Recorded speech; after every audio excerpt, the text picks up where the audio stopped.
Welcome to Tuesday, the 26th day of April, 2022. This Day Weather Podcast brought to you by Cowboy State News Daily, Wyoming's news authority. Check them out at cowboystatedaily.com or check out their Facebook page. Well, as we go on to the next several days, the last days of April, we're going to have a nice day today. Well, yesterday ended up being nice, but today even nicer. Not a lot of wind, warmer temperatures, and sunny to partly sunny skies, and kind of a nice reprieve. More spring-like temperatures will be found today, Wednesday, and Thursday. And we do have an unsettled pattern coming our way. We've got a series, not just one or two, but several Pacific fronts that'll be moving from the Pacific Northwest through the central and northern Rockies and into the northern plains. So the end of the week and the weekend and into next week, we're going to have, I would just say, typical weather, really, for this time of year. Some ups and downs, but we do have fronts, which is what we need. Now, we're going to get more wet for areas that have been getting wet. This is one of these situations where the rich get richer and the poor get poorer. And we're going to talk about that. We're going to talk about why is it getting more wet for the north and why is it a struggle for some of the central and southern plains to get precipitation when this is the time of year when we should be getting it. We'll kind of show you the whys with that. A couple of really cool satellite photos. These were taken yesterday after the storm cleared out. And just about all of the white that you see here is snow that fell with the weekend storm right here. Now, there are areas that are white. Those are clouds. But you can see how much of a difference elevation played a part in snowfall. So let's zoom in a little bit closer to northeastern Wyoming and southeastern Montana here where the snow is heaviest. One interesting aspect, it's always a really thin line between getting snow or getting rain. And you can really see it here in the river valleys, where the lowest part of the river valley systems did not get much accumulating snow. Look at that. This is that snow shadow that came off the bighorns as well. So you can see the river valleys just low enough to keep it in the form of rain. You get up on the higher ridges and you can see the heavy snow. Some really tremendous snows right here. You can see it very well on the satellite imagery here, but also really heavy snows right there as well. So these visible satellite images, always fun to see after a storm. And then you can see the Owl Creek Mountains right here, the southern bighorns, to where you just got off of those higher elevations and it was all in the form of rain. We showed you snowpack yesterday, but we didn't have what accumulated on Sunday. So this is before the storm. This is what the snowpack looked like in Wyoming on April 23rd. As of yesterday, look at the changes. The biggest change right here is the Belle Fourche, where it was 45% of average and it went to 131% of average. That's why the snowpack sensors picked up over 4 inches of water in some areas right here in that drainage. So that's why it went from almost nothing to something. Now, I want to talk a little bit before we get to the forecast part here about what's going on this spring, because it's really a huge contrast between the northern areas that are getting these storms, getting these blizzards, getting the wet, and the southern and central plains like eastern Colorado, western Kansas, parts of Nebraska and southeastern Wyoming, and New Mexico and Texas and Oklahoma that are just not able to get any precipitation. First of all, it starts with this. It starts with La Niña. La Niña continues to be extremely robust. It's just not falling off yet. We were hoping that this was the time of year it would start to weaken, but it is going to weaken. It's just later going on. Now, one thing I'm going to go back to this. This is one reason why the northern areas are getting storms. This is a breeding ground. These colder than average sea surface temperatures right here bumped up against these warmer, relatively warmer, at least compared to average temperatures there in the North Pacific, is breeding these lows up here and directing them this way, while La Niña is really not providing the water vapor that you normally get in the spring to come into here to provide us with that spring moisture pattern. A year ago, La Niña at this time was a lot weaker, but notice a year ago, the Gulf of Alaska was warmer, so that breeding ground wasn't there like it is this year.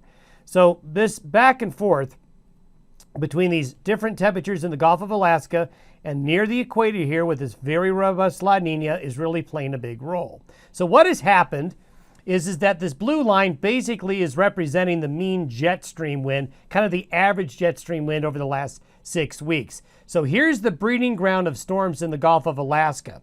So they're swinging down, coming into the Pacific Northwest, and then they're going to here, then they're going up to here. So usually you get the heaviest moisture on the northeast, north, and northwest side of lows. So this is where these rain, snow, and the blizzards have just been repeatedly coming through, while the south side of the low, the down sloping side of the low, we have the dry, windy conditions below it. And basically we've been stuck right here with this pattern. So you have these big areas of contrast. You have this severe dryness and wind and warmth, and then you have the opposite, the cold and the blizzards up north, really not that far away from each other. And when we take a look at the way these lows have been tracking, the green arrows represent where moisture is coming into the area. And then the red is showing the downslope or the dry part of these lows. So these lows come in, they come in like this, and then they're going up here. Usually in the spring, you'll get 1 or 2 storms that will meander like this and then shift all of this south and getting places like eastern Colorado, western Kansas, down into these areas here. And these areas here, as long as this pattern of this northerly track continues with this breeding ground of lows up here in the Gulf of Alaska, well, the breeding ground is great because it's going to continue to keep these areas wet and continue to keep these southern areas dry.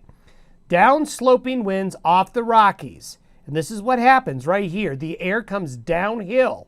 So the air dries out. When the air dries out, sinking air in the atmosphere decreases the humidity, causes the air to warm. And what happens is you just get this vicious cycle where the ground gets drier and drier. There's less evaporation going into the air to help provide showers and thunderstorms. That's why droughts are a vicious cycle. They feed on it themselves. The ground gets drier, makes it harder to rain. So if we're going to change what's happening now, we have to have a fundamental change in the way the jet stream is behaving. And I do think this is going to happen in May. But for the rest of April, we're just going to see a pipeline of moisture go into these northern areas. So here's today's 500 millibar chart showing high pressure over Colorado. This is what's going to give us this nice day. See all this green up the breeding ground. This is the birthing place of all these lows up here. As we go into Thursday, one of those lows begins to get pushed in, and we're going to see by the end of the week moisture increasing in the Pacific Northwest and showers and thunderstorms developing. We're going to see as early as I think tomorrow some scattered showers and thunderstorms across the high plains. But Thursday is kind of the day where showers and thunderstorms start to go up again. So I'm showing you potential lightning strike activity with that next wave coming on in. So Thursday afternoon and evening, scattered showers and thunderstorms are going to be developing. By Friday afternoon and evening, we have another cluster of showers and thunderstorms that are going to develop here. And this is going to be good rain-producing showers and thunderstorms. And look what happens by Friday afternoon. The thunderstorms develop here, then they go in. And this is where I think South Dakota, Nebraska, and north central areas of Kansas here, there might be some really good rain here. Friday night, and Saturday, which they need. You get on the western fringe of this, though, you can see the lightning activity really drops off.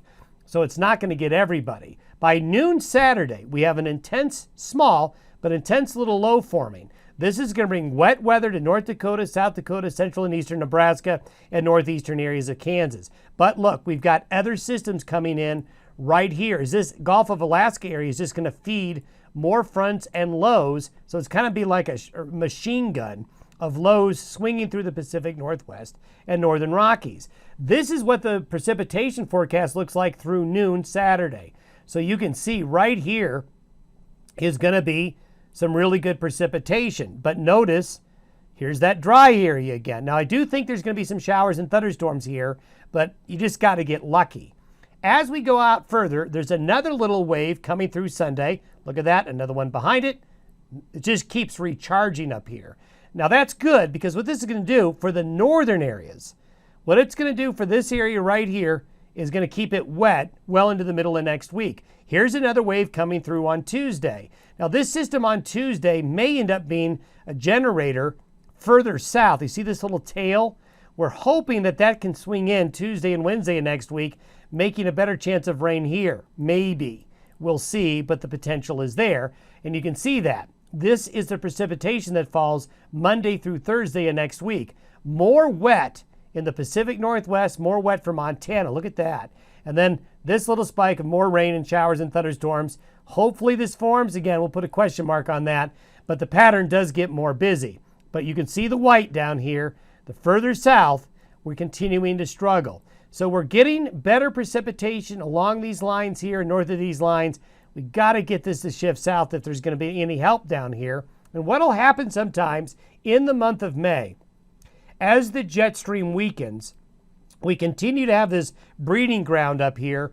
But what tends to happen with the jet stream getting weaker, these systems slow down. They start to slow down. And what we see right around Mother's Day Sunday or just after, a larger low coming in from the west. Maybe this one will track further south. The bottom line is the rest of April is going to be wet up here.